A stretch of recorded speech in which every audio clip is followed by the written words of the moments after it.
alışverişini İstanbul'da yaparız. Sana kapalı çarşıdan istediğin yüzüğü alırım. Olur. İnşallah. Fikret. Hadi kızım. Geliyorum babacığım.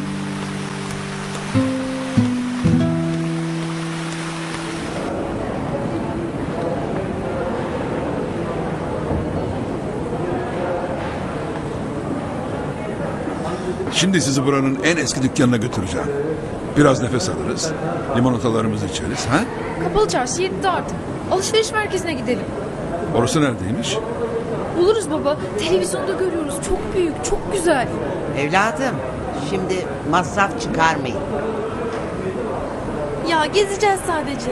Sedef de çok anlattı. Ne olur gidelim baba. Lütfen. Tamam. Oraya da gideriz. Yaşa baba. Neredeydi? Hah, Şuradan şöyle galiba. gideceğiz.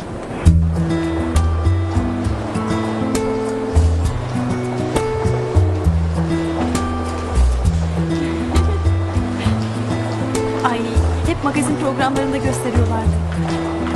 Kesin birkaç ünlü görürüz burada. İnşallah. Allah Allah. Burası da kapalı çarşı gibi işte. Neydi öyle? Birine benzettiler herhalde. Ben acıktım. Tamam tatlım.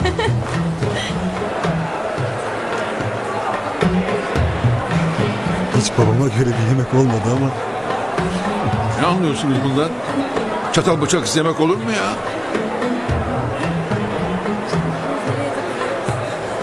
Haber canım. Herkeste cep telefonu var. Görgüsüzlük. Öyle deme anne. Büyük şehirde şart valla. Acil bir şey olur falan değil mi? Adım başı telefon kulübesi. Birer kart alırsınız. Allah korusun acil bir durum olursa oralardan ararsınız. Aynı şey değil ki baba. Kızın ayağındaki ayakkabıyı gördün mü? Nereden aldı acaba? Güle güle giysin. Sevdin mi? konuşmuyor bile. Çocuk kalabalıktan şaşkına döndü. Bu kadar insan boş boş dolanıyor. Biz de aynı şeyi yapıyoruz şu an.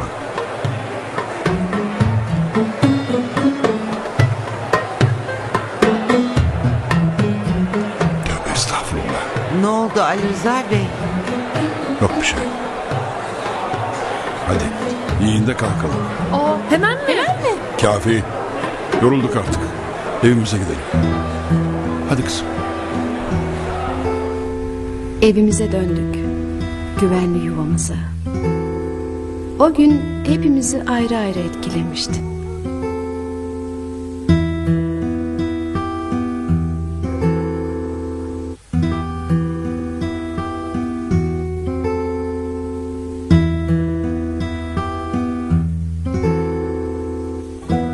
Doğru dürüst gezemedik. Annemi kandırırsak alışveriş yapmaya gideriz. Evet. İnşallah yalnız da gideriz. Çocuk muyuz? Babam biraz İstanbul'a alışsın. O da olur.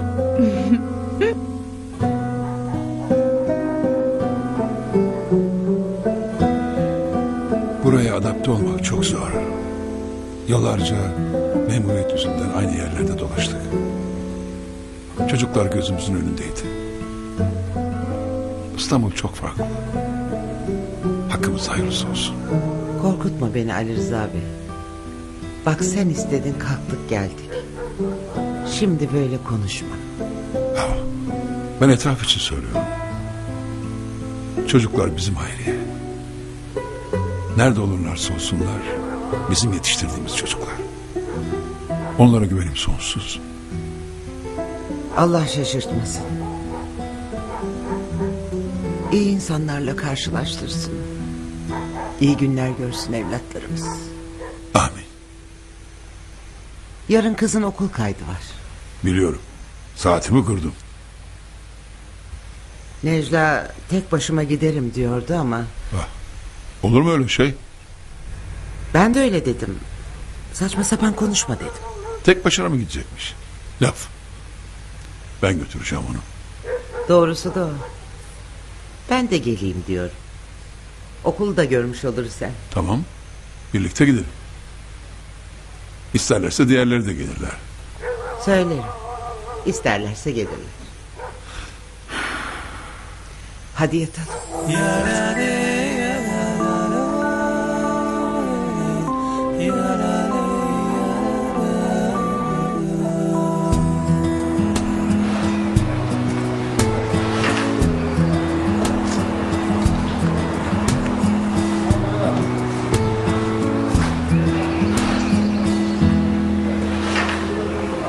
Lütfen hepimiz girmeyelim. Babacığım sen bana ver parayı, ben yaptırırım kaydımı. Sen ne zamandan beri başına büyük oldun? Üniversiteye girdim diye bir haller oldu sana. Affedersin babacığım. Ne büyük okul, çok güzel. Darısı başına. Sen de Necla ablan gibi okulları, bursları kazan. İstediğin okulda oku. Darısı senin de başına Leyla'cığım. Aa, baba benim kitaplarımı da bugün alırız değil mi? Alırız kızım, alırız. Ayşe'nin de okul kaydını yaptıralım bugün. Tamam. Hepsi hallolsun. Yaşasın, yaşasın.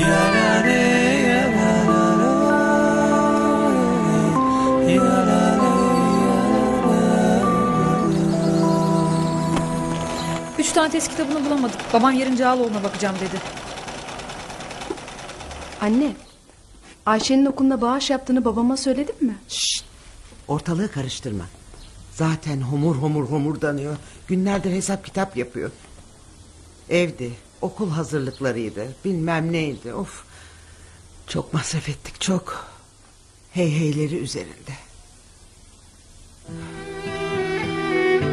Emekli ikramiyesi hızla eriyordu. İstanbul'da yaşamak tahmin ettiğimizden de zordu.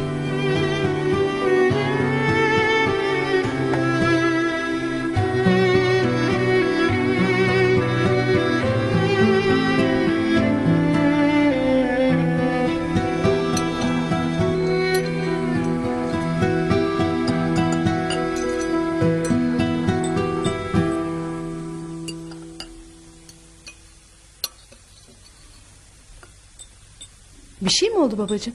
Canınız sıkkın. Düşünüyorum öyle Fikret.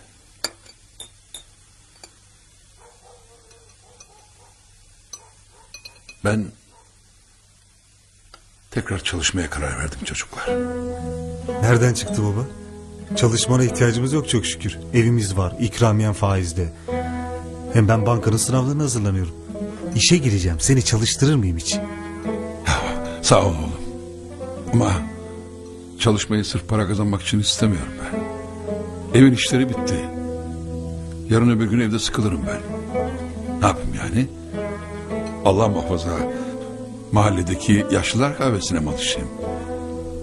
Hiç yakışır mı bana? Hayırlı olsun. Part time bir iş bul o zaman.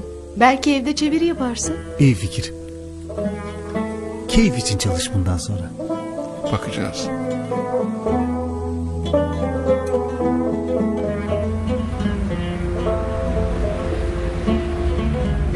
Kaymakamlıktan emekli, 2 lisan bilen, yılların yorgunu Ali Rıza Bey ertesi günden itibaren iş aramaya başladı. İstanbul'da kimseyi tanımıyordu. Emekliliğine sebep olan son olay yüzünden de eski nüfusunu kullanmak istemiyordu. Ali Rıza, Ahmet, kaç yıl oldu seni görmeyeli ya? nasılsın? Hiç değişmemişsin maşallah. Kendime iyi bakıyorum. Neler yapıyorsun? Emekli olduğunu duydum.